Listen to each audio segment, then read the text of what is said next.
Hi, how are you? A warm welcome to my YouTube channel. My name is Mary Juliana for the new viewers. And for returning subscribers, thank you so much for your continued support. So guys, I have a new video here for you. And today we are going to talk about depression and things that cause depression while you are working here in the Middle East. You know, depression is the major cause of death.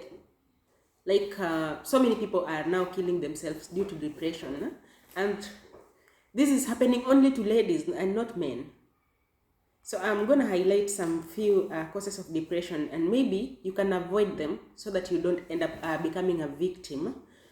Only this year we have lost 5 girls who have killed themselves. I don't want to say it's depression that caused, but they killed themselves, and maybe depression was the issue. Maybe depression was the reason. I don't know why men are not killing themselves, only ladies are killing themselves. So maybe these reasons that I'm going to highlight here are the causes, are the ones that are leading them into depression. So maybe you can just watch out. You know, when we are working here in the Middle East, especially the ladies, especially Saudi Arabia to be precise, you know, the jobs are available for ladies in Saudi Arabia as are housemaid jobs, 90%. Maybe we have other jobs, but majority are working as housemaids. And you know, as housemates, we don't have that freedom. So we tend to stay in one place. Like, tumefungiwa, we don't move around anyhow, right? So we end up dating online. We end up dating online because we cannot meet people physically. And even though if we were allowed to move around, we still will date online because, you know, in Saudi Arabia, you don't just walk around with men. Their rules are different from Kenyan rules. So mostly we date online. And this online dating stuff has cost so many people. You find that someone is dating, someone is in love, and you reach a place where that you feel like you are so much loved, and the person that you are in love with end up requesting nudes. And because you feel like you are in love, you feel like they love you, they cannot betray you, you send them your nudes. You know, I was just idle one day, and I went to applications on my phone. I went to App Store on my phone, and I wanted to download something that will keep me busy because I was like kind of lonely. So I wanted something that might entertain me. And on the suggestions of the programs, the applications that came, there was Telegram. So I said, I don't have Telegram on my phone. I don't know what is covered there. Maybe there is some comedy or something that can lighten up my mood. So I downloaded Telegram. You don't want to know what I found there. So after downloading Telegram, of course, there are suggestions that will come, and something came about Nairobi leaks. So I was curious, like, what is this Nairobi leaks? What is leaking there? So I opened. And guys, what I found there, it was so disgusting. And you know, I have worked here for so long that I know a video taken in an Arab home. I know how Arabs' home look like. I can differentiate an Arab home from a Kenyan home. So if I see a video that was taken in Saudi, I will know this one is from Saudi. And guys, I have seen people that I know on a personal level there. They are trending there. They have shared their nudes, and maybe things went south, and their partners exposed them. And now they are trending there. Imagine if you're just chilling, you are scrolling your phone, and you come across your nude. Maybe you sent your boyfriend your nude, and things didn't work out, and they exposed you. Ukaanikwa. So you're just scrolling down your phone, and you come across your nudes. How will you feel? That will crush you. Because, you know, social media is wide. Everybody is using social media. Your family, your friends, your relatives, everybody is using social media right now. And, you know, some people are selfish. They don't care about other people's feeling. So if you share your nudes, just know that if things don't work out between the two of you, chances of them exposing you are 90%. Especially those men that are working in the Middle East. They are the ones that normally ask for those stuff. And because you feel like you are loved so much, you end up sharing them. And when things go south, they expose you. You can imagine that shame now. You have to face that. That is number one cause of depression. You will be depressed, my dear. You will be depressed. People will troll you. Please, even if you feel that you love that person so much that you even want to sell your kidney and give them the money, please don't ever share your nudes. Don't. A man who respects you will never ask you for those stuff. What do they want to do with your naked pictures? What? If they love you, they have to be patient and wait for you until you finish your 2-year contract, then you go and meet. But sending nudes, you should never do that, my dear. That one will crush you. It will send you into depression. When you come on social media and you find you're trending there, your nudes are trending there, I don't know how you'll handle that. So avoid like a plague. Don't ever share nudes. Don't ever share nudes. Don't. Another one of causes of depression here is money. Money. My dear, before you left your country, in my videos I said that you should open a bank account. Open a bank account so that you are the one managing your funds. Nobody should manage your funds. Open your bank account before you come here, so that every cent you earn, you can account for it. Send your money direct to your bank account.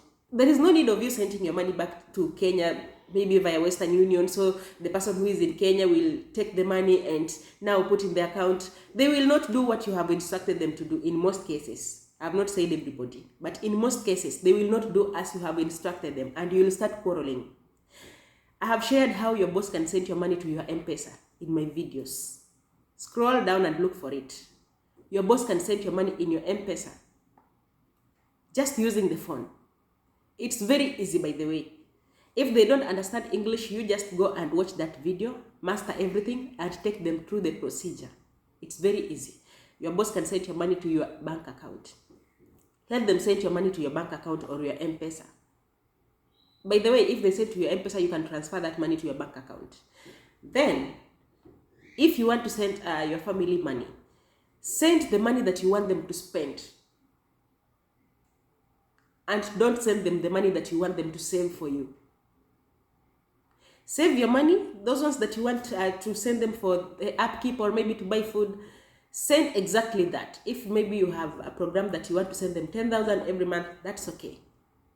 Send them that if they eat it, it won't affect you. It's their money now. You have given them. They can do whatever they want to do with it.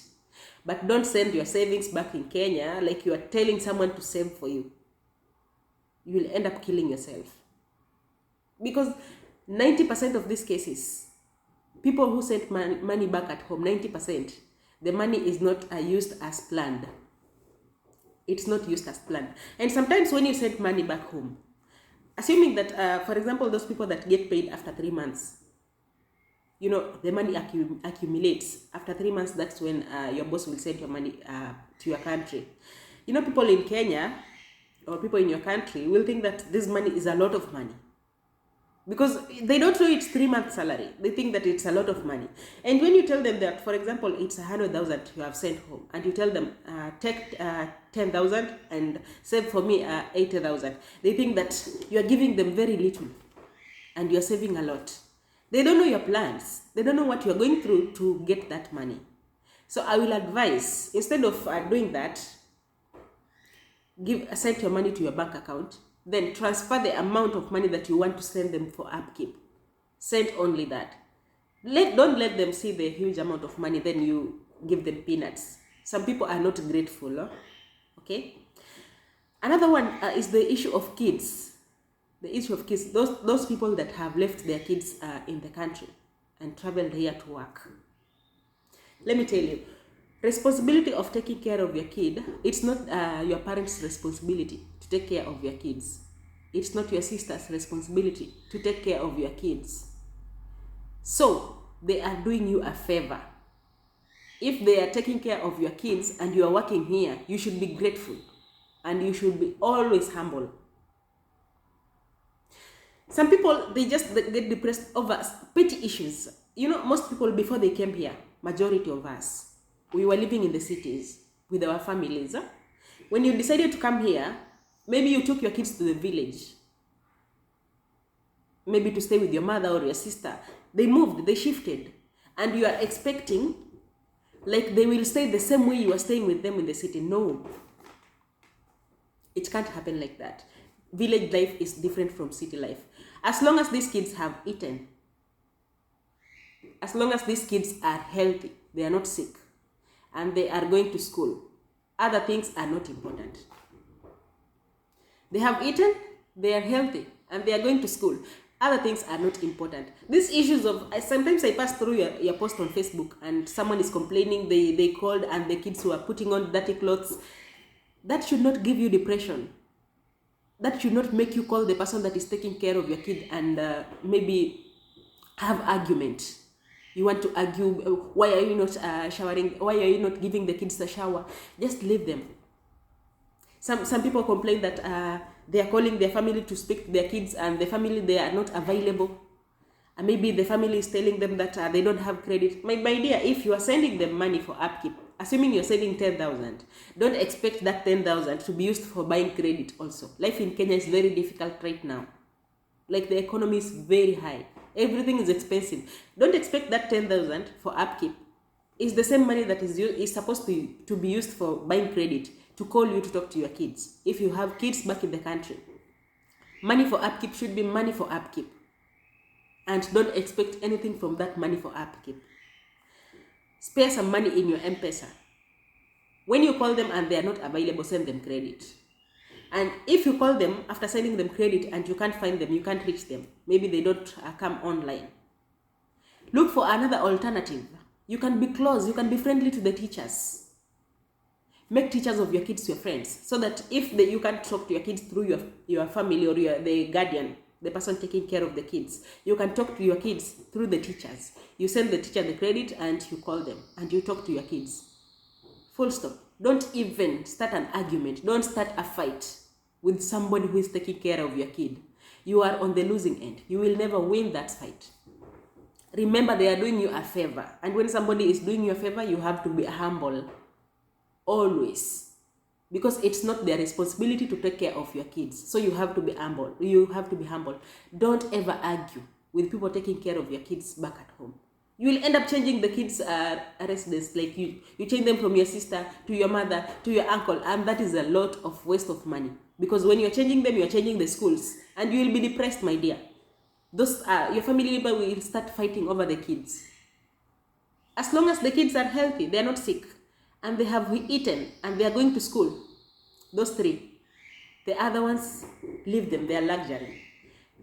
In case maybe they eat skuma wiki and you send money for meat, that's okay. We ate those skuma wiki and we are just here, we are healthy. Leave the kids there.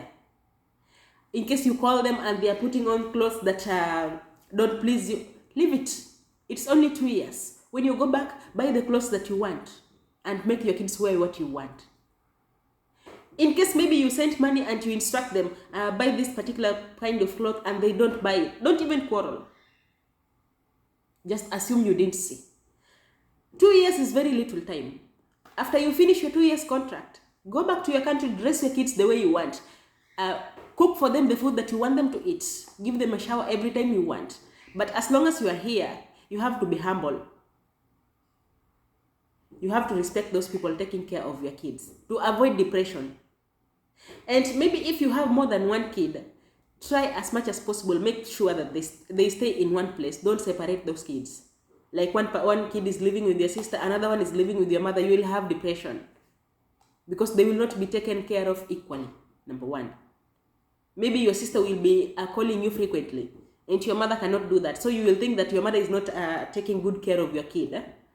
Or maybe, also it will be expensive if you separate these kids, because you have now to send upkeep money on two sides. If you keep them together, it will be cheaper on your side, a little bit cheaper. So kids should not give you depression. And maybe if you feel that they are not taking good care of your kids the way you want it, close your ears, don't listen from the neighbors. As long as you can see the kids and they are healthy, Just close your ears, because the neighbors will poison you. They will tell you how the kids are not showering, the kids are doing blah, blah, blah, blah, blah, and it will give you depression. Stay here for 2 years. After you finish your 2-year contract, go back to the country. Check on your kids. If you don't like how they were staying, we have boarding schools. If you can afford, take them to the boarding schools so that they have to close only for 1 month. They will be home only for 1 month. By the way, you have schools where kids are staying in school. They don't go home. The kids of the parents that are in diaspora, they stay in school, they don't go home. So if you can afford that, and maybe you feel like the guardian you left your kids with didn't take good care of your kid, you can change now when you are in the country. But don't start a fight when you are away, because there is very little that you can do when you are away, and you will be depressed, and the kids will suffer most, not even you. Your fight with the guardian, the person taking care of kids, will affect the kids more than they will affect you. Because if they decide that now come and take your kids, what will you do? You are 1,000 miles away from the country. What are you going to do? Nothing. So just be humble. Sometimes you will call them and they will not be available even after you send credit. Look for another alternative instead of picking a fight, because you'll never win that fight. You are on the losing end. Another thing, investments. Investment have costed a lot of people here. I don't advise anybody to invest when they are far. I don't. I'm not saying that everybody cannot be trusted. No, we have some people that can be trusted. But what if you trust them and they break your trust? Like maybe the case of that Ruth. If you watch that video of Ruth, she was working here and sending money for investment, only to reach the country and things didn't happen as she was planned, and as she had planned. And you know that will send you direct to depression. Imagine you are coming out of here, maybe you extended your contract and worked even for 4 years, and you go back to the country and that money is not there. Or whatever you expected to be bought, it's not by the quality that you wanted. Money doesn't expire, my dear. Money cannot rot. Put your money in your account. When you go back to your country, invest when you are there. Do your investments when you are on the ground so that you don't get disappointed while you are on the ground. But if you invest while you are here, the chances are 50-50. And imagine you realize that the money that you have been sending didn't do whatever you wanted it to do.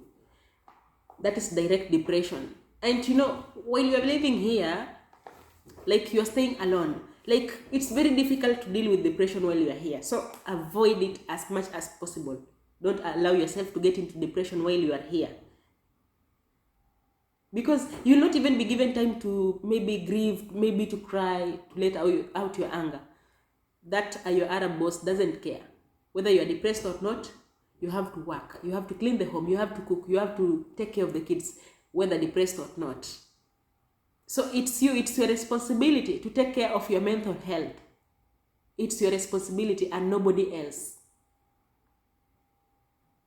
I don't know why you people come here and you think that maybe if you fall in love, you cannot fall out of love. I don't know. You don't have exes? Like it's your first time dating? I thought people who come here, they are above 23 years. And that's a full, whole grown woman. I thought maybe you have dated before. You're experiencing heartbreak for the first time while you're coming here in the Middle East. By the way, if you're coming to work here, it's either you choose relationship or work. Either you choose relationship or you choose work. The two of them cannot fit in the same sentence if you are coming to work here, especially if you are not married. For the married people, that's a different case, because they have agreed, maybe they have sat down and agreed one person is going to work, or both of them are coming to work here. It's different. But if you are dating, it's either you give up on love or you give up on work. Go back to Kenya and settle on relationship, or put relationship aside, concentrate on work. Then when you go back, then you now date. Or if you can deal with the two of them, don't put all your eggs in one basket, so that when they fall and break, you are completely lost, like you are crying. There is this lady here that had introduced her man. Like they met on social media. You know, dating in the Middle East is 90% is done on online dating. So they met online. Meeting online, they have already introduced themselves to the parents and everything. You have not even met this person in person. Maybe they have other characters that cannot be seen online. You've just met online. You've not even met each other in person. Maybe they are maybe they are smelling. Maybe you don't know. You don't know this person. They will not show you the character. That you will never know a person fully until you meet them in person. People pretend. People will show you what they want you to see, and what they don't want you to see, you will not see it. So I don't know why you trust and give it 100%. You trust somebody you have never met 100%. Like, for serious? You have not met this person. You don't know their behavior. They are showing you what they want you to see. You have already introduced them to your parents. And now this girl is remaining with 2 months to go home. And now the man is posting the love of his life. And this lady is depressed. She's broken. Because she has introduced this man to the parents, like, I'm coming to get married, things like those. I think maybe if you are in love, you are falling in love online, just be patient. Go meet that person first. Get to know each other on a personal level. Then those decisions of introduction should kick off from there. But you are introducing yourselves online. You are taking your... I don't even want to talk about that. Another thing,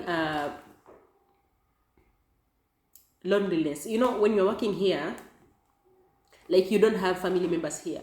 In most cases, you find that the whole house, you are the only one working there. In most cases, it's rare to find that you have two housemates in one house. It's very rare. So in most cases, you are the only one working in that house. So sometimes you will be lonely because you don't have someone to speak with after you have finished working, because maybe there is that language barrier and the only friend you have is your phone. This issue of keeping your circle small, leave it to the rich people. For the poor people, let's keep our circle large. You don't know who will introduce a new opportunity to you. Keep your circle large. Don't keep your circle small. Keeping circle small, leave it for the people who have already made it in life. But for us, just make friends. Have a larger number of friends. Have many friends. As many friends as possible. Because somebody will come and with the opportunity and they will show you, because you are their friends.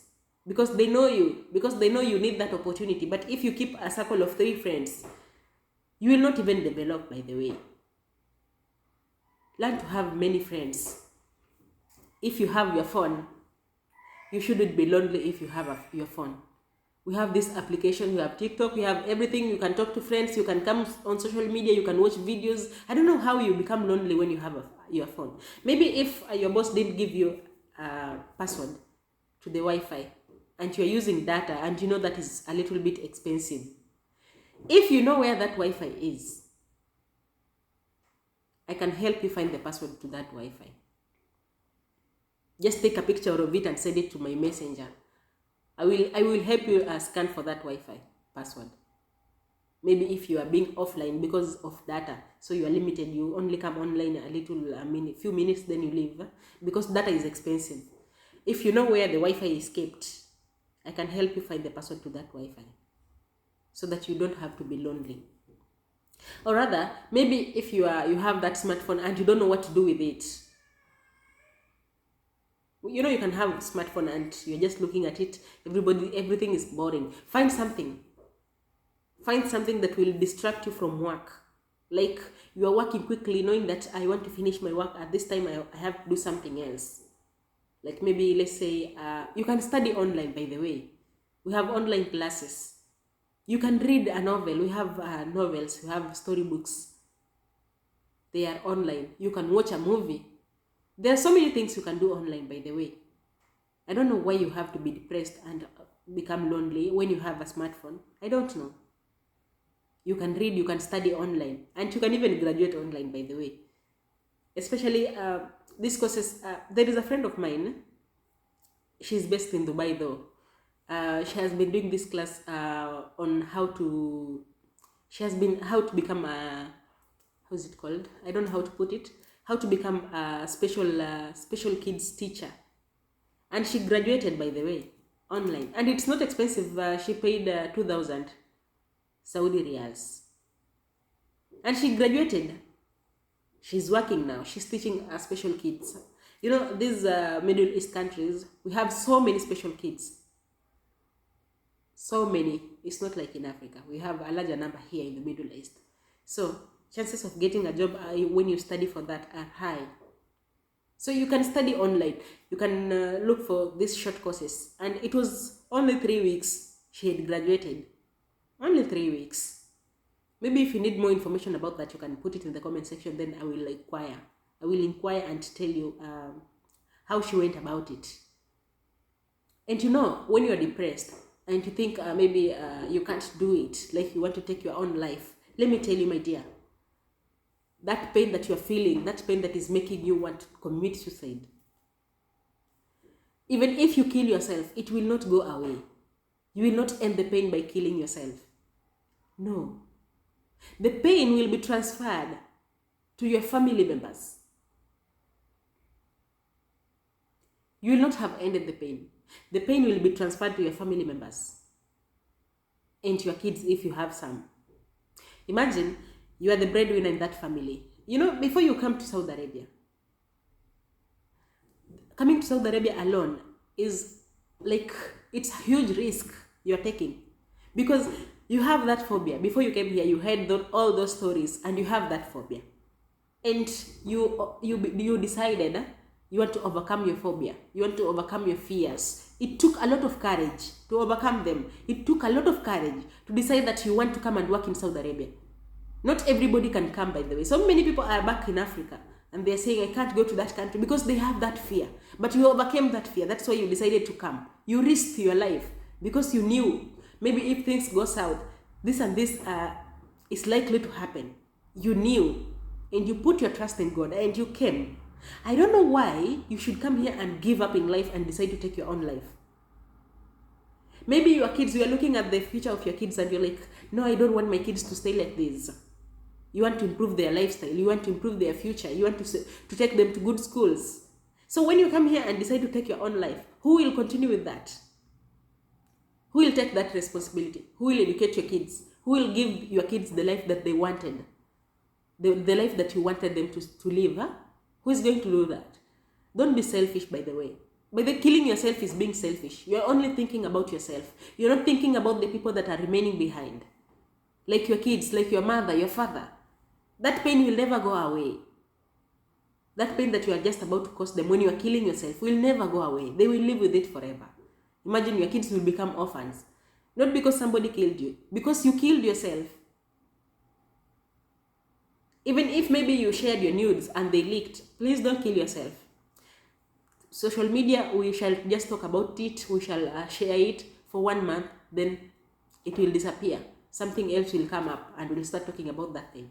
You can just maybe, if it's about nudes, you shared your nudes and they have leaked and you're feeling embarrassed, you can be offline for some time. Give them 2 months. They will trend for 2 months and everything will be quiet. Then you can come back and continue with your life. You don't have to kill yourself, because killing yourself will not end that pain. It will just transfer that pain to the remaining family members. And that is being selfish. Imagine you have to put your kids through that pain just because you killed yourself. It's not worth it. You can't just risk your life to come and work in Saudi Arabia, then kill yourself. What is so hard more than working in Saudi Arabia? Working in Saudi Arabia itself is very hard. Don't let anybody make you kill yourself. If somebody back in Kenya is giving you stress, block that person. Block them. So they can't call you. You know, in Kenya, somebody cannot call you directly without coming online. You know that. Right? So why let that person give you stress to an extent of making you kill yourself? When you can just block that person. For your mental health, block them. When you go back to the country, make peace. And block them and make peace when you are back in the country. You know, when you're back in the country, it's easy to deal with those stuff. It's easy to deal with depression because you can handle things when you are there. But when you are far away, like in this country where we have a lot of loneliness, don't allow anybody give you depression. Don't let people give you stress. If people are giving you stress, block them. Block them. And make peace when you go back to the country. You don't have to kill yourself, my dear. No, you don't have to kill yourself. It's sad to see young mothers. And not men are not killing themselves. I've never seen a case of man dying here because of suicide. It's only ladies. Ladies. So let's take care of ourselves. It's our responsibility to take care of ourselves. And always be prayerful. Some things are spiritual. Let's be prayerful. We have these prayer groups. If you can't pray alone, we have these prayer groups. These girls living here, they have WhatsApp groups where they normally worship their God. They normally pray. I have one. Maybe if you don't have that prayer group, you can reach out to me. I have one. I will join you there. So that after you finish your work, you can come and worship your God there. Some demons, they will fear you when you're worshiping your God. When you stay close to God, some things will not happen to you. Be prayerful, my dear. And also, before you leave Africa to come here, make it your secret. Don't tell everybody that I'm going to travel, I'm going abroad. You know, people back in Africa think that when you bought that plane, like you are going to become a millionaire. They don't know how things on the ground are. All they know is that somebody is abroad. As long as you have boarded that plane, they know that you are abroad. And expectations of people who are abroad, they think that you are making a lot of money, you are rich, you're gonna prosper and leave them there on the ground, huh? So jealousy will come in. And you know, this jealousy comes from poor people. Poor people are very, very, very, very much jealous. They just want you to remain on the same level. They can't let you prosper. Poor people. They want you to be on the same level. So the moment they see you like you are trying to climb that ladder, they remove the following steps so that you crumble and fall down. Witchcraft is there. Don't deny that it's there. We have witches. When you are traveling, when you are planning to travel and come here, just zip your mouth. Maybe you can just tell your mother. And then travel, come and do your things. Keep it a secret. Don't announce to the whole village like, I'm traveling, I'm going abroad. You know, those village people, they don't understand. Like you are coming here to struggle. They don't. They don't understand that we are struggling more than them. They think that because you have boarded that plane, you have come here, you are abroad, you're making a lot of millions just sitting there. And it's maybe their kids are afraid of coming here in Saudi. So they think that you will prosper more than their kids. So they will use their evil powers to make you crumble and fall down so that you can just be the same. Be prayerful, my dear. And before you leave Africa, don't tell people. Make it your secret. Why do you want to tell them, by the way? What will change if you tell them? Like, what value will they add? What is the positive side of you telling them that you're traveling? I don't see any value that they will add. You are just coming here to struggle alone. And they don't understand you're coming here to struggle, you are risking your life and all those stuff. They don't. All they know is that you are abroad, you are earning millions of money, and you are rich. And you will prosper more than them. So keep it a secret. Let people think that you are in Nairobi when you have already traveled, you are abroad. Keep it a secret. I have so many friends we are working with here and nobody knows that they are here. Nobody knows. It's their secret. Because they know where they're coming from. They know their backgrounds. Okay, my dear? So, keep your mouth when you're traveling. And if you're here, be prayerful. Always be prayerful. Avoid this sending nudes. Don't send anybody nudes. However much you feel like you are loved. Don't. We have been there. People fall in love and people fall out of love. Think of what will happen when you fall out of that love. Don't be blinded. Even if they tell you that you are the only one they're dating, please don't share nudes. A man who respects you will not ask you to send them nudes. They will respect you. They will respect your dignity. What do they want to do with your nudes? If they respect you and they love you that much as they claim, they should wait until you finish your 2-year contract and go and meet them. Be wise, my dear. Anyway, thank you for watching.